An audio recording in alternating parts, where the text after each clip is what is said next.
aka Patters. You know me. You know this show. Peter A. DeLuca here.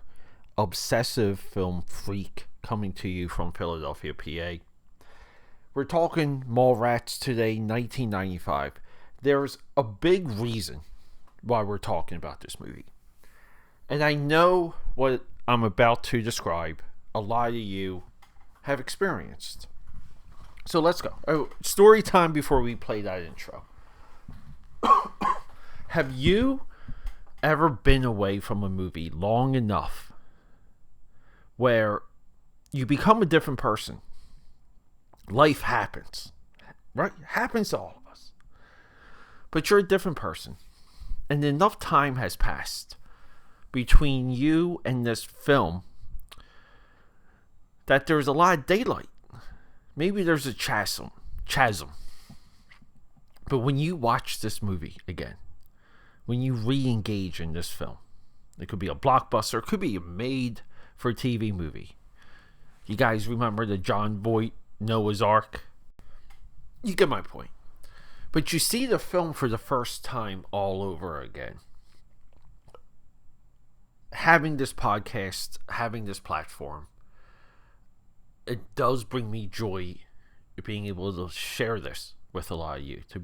Being able to fill you guys in on a unspoken of part of the American film going experience. I thought I knew this movie. I thought I had it memorized. And decades went by between watching it and watching it again recently. And I realized how great of a movie this is. It truly is a style of the American comedy that changed the world. Like, everything changed with this style of humor, with the way that the character spoke. There's a grit, there's a dirt to all of this. A lot of things changed in 1994, 1995. Smith later directed Chasing Amy, 97. Dogma in 99. Kevin Smith in the 90s changed the generation. He was as impactful as George Lucas was with Star Wars. So let's go. Quiet on the set. Camera speed. Sound production. Take one. Action! Don't kill me now, AKAPAD. Long intro. So leading into some of this, I started going through Kevin Smith's filmography.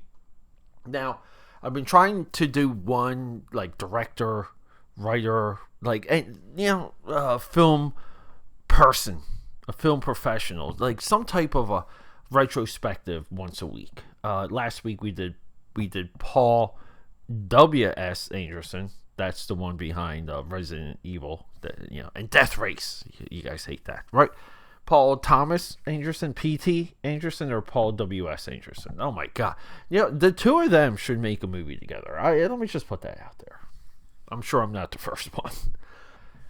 So I think I should do one with Kevin Smith, because when I go through his films, there might be like Yoga Hoosiers, 2016. His most recent, 2024, the 4:30 movie. And that's about it.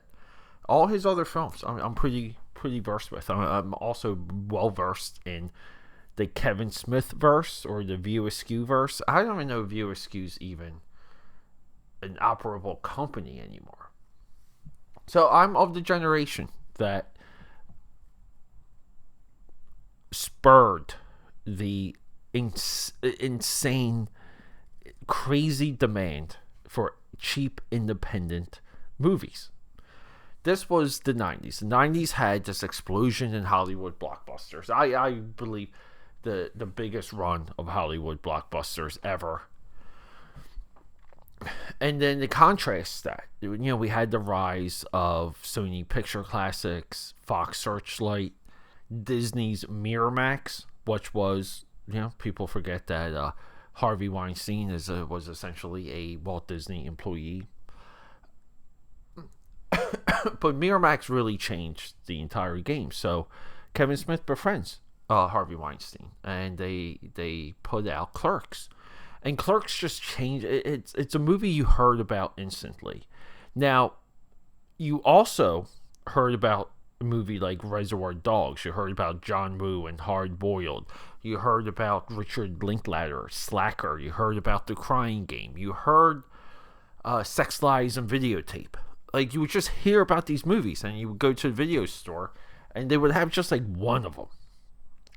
One of my like GFs at the time, I'll say, like this girl that was very much into me in high school. For a gift, she bought me Clerks on VHS. Dude, I don't think I still have that. I think I got rid of it. That was one of the... Actually, one VHS has survived my entire giant library level VHS collection at one point. And that was The Warriors. The Warriors was the only VHS I kept. But it was like a big thing. Because I'm not even sure I saw the movie at that time. And as far as I know, the initial release was not cheap. But I think even over the counter, without special ordering it, might have been like $30 or $40. But because a lot of these movies were considered boutique, so the price got jacked up on them. So Clerks, comes and goes. And the next year we get Mallrats. I don't even know like what the budget is. Budget $6.1 million, box office $2.1 million. So this movie, it got labeled. It was marked as a failure so effing fast. And watching this movie, even down to the music, there's such a clear through line that we rarely see in this level of film. Now, by level, I mean a comedy. And comedies, if we look down the line of like major, Hollywood release comedies, they would do extra things in the credits and like clay animation in the beginning to like bookend the movie. I believe like Chevy Chase and National Lampoon's Vacation. Like sometimes there are cell animation cartoons. Kevin Smith captures that, but he captures things like within this universe. Like we have to argue that View Askew is the second film universe. The first being the black and white universal horror monster movies that do have a through line. Like we go to Frankenstein versus Dracula, right? Like that connects to Frankenstein and Dracula going years back at that point. Abbott and Costello also are a part of that film universe. We're doing some deep cuts here. So, we get View Askew, and like Clerks is related to Mallrats. Mallrats is related to Chasing Amy. Chasing Amy's related to Dogma. In 2001, we get Jay and Silent Bob Strike Back. And we get this block, right? And then like Smith, just as an artist, as a creative person, he's trying to grow his career and doesn't really grow out of the View Askew movies. We'll talk more about that with his solo episode. But by level of movie I'm talking about, this is still like a bootstrap movie. There's a huge cast, like a universe of characters that we encounter that have setups and payoffs. There's an arc. No one talks about the soundtrack for this movie. The soundtrack for this movie is right up there with another Miramax movie, The Crow. It really is. I mean, the Weezer song in this movie is so perfect. And this is also one of the films that's least referenced when we move forward. The Jay and Silent Bob movies like expand this universe going all the way to 2019. But they're mostly referencing, in my view, Clerks. Like, Clerks really bleeds out this other universe, and we kind of drop other characters from the other movies along the way, right? But it's really the Clerks universe, we can call it. But Mallrats, I'm watching this movie, and I'm at the drawing table, and this is what I used to do when I was younger. I used to just put movies on, sit at the drawing table, and this film still resonates, just as this plight of two men who lose their girls and pretty much have to go on a very similar Eyes Wide Shut type journey, where they get put through hell and they have to get spit out the other end. We have comic book level villains in this movie, Ben Affleck being one of them, from Fashionably Male. Michael Rooker essentially plays a version of Lex Luthor in this movie. But growing up, like, you would always hear, and I don't know what Smith has later said about this movie, but you would just hear how much of a disaster it would be written about. That it was really, if it wasn't for Chasing Amy that came out 2 years later, Kevin Smith's career would have been like killed, destroyed on sight. But Smith was amongst this class that Weinstein developed with Miramax. One being Quentin Tarantino, the other being Robert Rodriguez, and then you have Kevin Smith. And whatever films that they made, like, they were part of, like, just it made money, and the names got people excited, and all of these things, like, everything you would want from a studio developing a talent. But I don't know, AK Powders. This movie, it really hit me.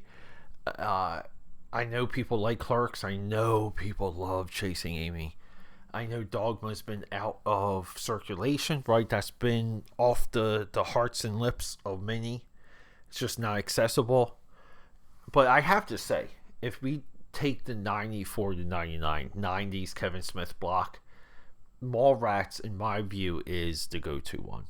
Because it's even weird and cringy at points. There's like a 15-year-old kid writing a sex book, but it's also like perfectly underground. Like, you keep this film away from your parents. Even now, like, I think a lot of people will watch this movie and just get triggered. I think this movie's fantastic. I dare I say, and hopefully not many people will argue, but I think Mallrats is his best movie. I really do. And it's usually that's the case when we look back, because we get caught up with what things are said at the time. But Mallrats is Kevin Smith's epic. It really is.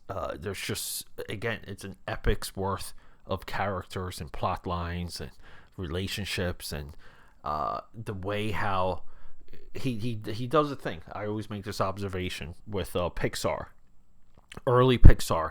The characters were born off frame, like Mike Wazowski in Monsters Inc.